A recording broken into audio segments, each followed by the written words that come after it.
About the Sabbath here in the very beginning of this Torah portion, it says that, again, it stresses it many times, the Sabbath, 6 days you're to work, the seventh is a Sabbath of rest to the Lord. And many believe that it's mentioned right here because they were about to begin construction of the tabernacle. And so some of the rabbis and things believe that was put there kind of as a reminder that even here as they're making something even very important as this place for God to dwell in the midst of them, that He still wants them to rest on this day and take time out, even for the construction of the very tabernacle.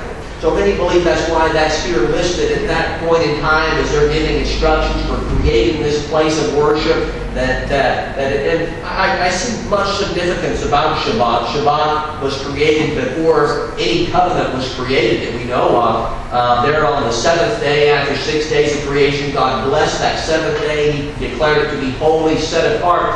And we read even through eternity, Isaiah 66, every new moon, every Sabbath, it says we're going to come before Him and worship Him. There's something about ceasing.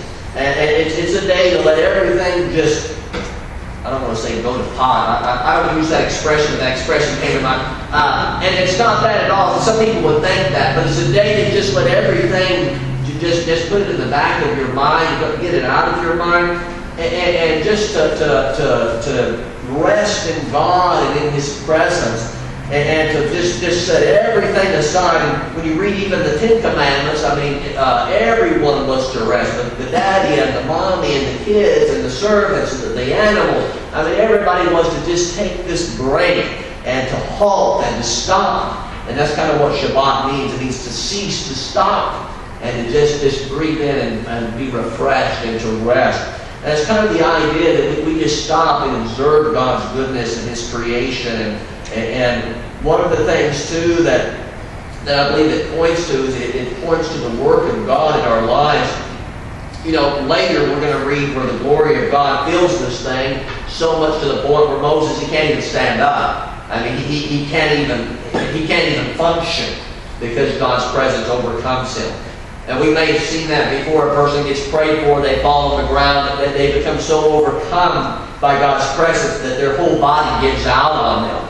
And that's kind of the idea here that we just, everything comes to a halt on Shabbat, that we're to just let everything just rest and to be overcome with God's presence. And not to think about other things. You know, it speaks about that, what is it, Isaiah 56, Isaiah 58, one of those there, where it talks about, you know, we speak of His things. We don't just, it's a special time that we can really connect with God. And the picture that it presents of Messiah and our connection with Him and His completed work. And it continually reminds me that He completed that work just like God completed His 6 days of creation, 6 the number of man. Messiah completed the work for us on the cross, and we can rest in that completely, and there is no work that we can do to add to that per se as far as our salvation is concerned, and we rest in that. We come to a complete halt at the cross and become transformed as a new creature and rest in that work. Then we go forward and we do great things for God